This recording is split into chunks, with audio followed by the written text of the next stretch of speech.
ரொம்ப பயந்து யோசிச்சுட்டே இருந்தேன் மேக்கப் போடலாமா வேணாமா சார்கிட்ட போயிட்டு டாக்டர்கிட்ட சஜஷன் கேட்டு அப்புறம் அக்கா கிட்ட தான் நம்பிக்கை கொண்டு வந்து கொடுத்தோம். எனக்கு போட்டு கொடுத்துருங்க நல்லா பண்ணி கொடுங்க அப்படின்னு சொல்லிட்டு பார்க்கலாம் அவுட்புட் எப்படி வருது. அவங்க நம்பி தான் கொடுத்துருக்கோம்.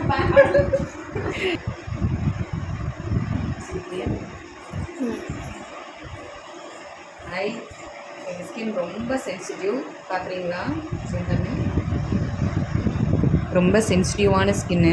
ஸோ அவங்க மேக்கப்புக்காக ரொம்ப பயந்துட்டு இருந்தாங்க. ஸோ நம்ம அவுட்புட் எப்படி இருக்குது, அவங்க ஸ்கின்னுக்கு எதுவும் டேமேஜ் இல்லாமல் பண்ணணும். ஸோ அவுட்புட் எப்படி இருக்குன்னு பார்க்கலாமா? இதுதான் என்னோட ஃபைனல் அவுட்புட். ரொம்ப தேங்க்ஸ்க்கா லக்ஷ்மி இருக்கா. Thank you so much. எல்லாரும் நல்லா இருக்கு சொன்னாங்க. தேங்க்யூ ரொம்ப தேங்க்ஸ். ரொம்ப பயந்து ஏதாவது ஆகிடணும் அப்படின்ட்டு. ஆனால் நீட் ஃபினிஷிங் எல்லாரும் ரொம்ப நன்றி. இப்போ கல்யாணத்துக்கும் கொடுத்துருமா கல்யாணம் இந்த 1 month கல்யாணம், அதுக்கும் லக்ஷ்மி ஓகே என்கேஜ்மெண்ட் மேரேஜ் ரெண்டுக்குமே. தேங்க்யூ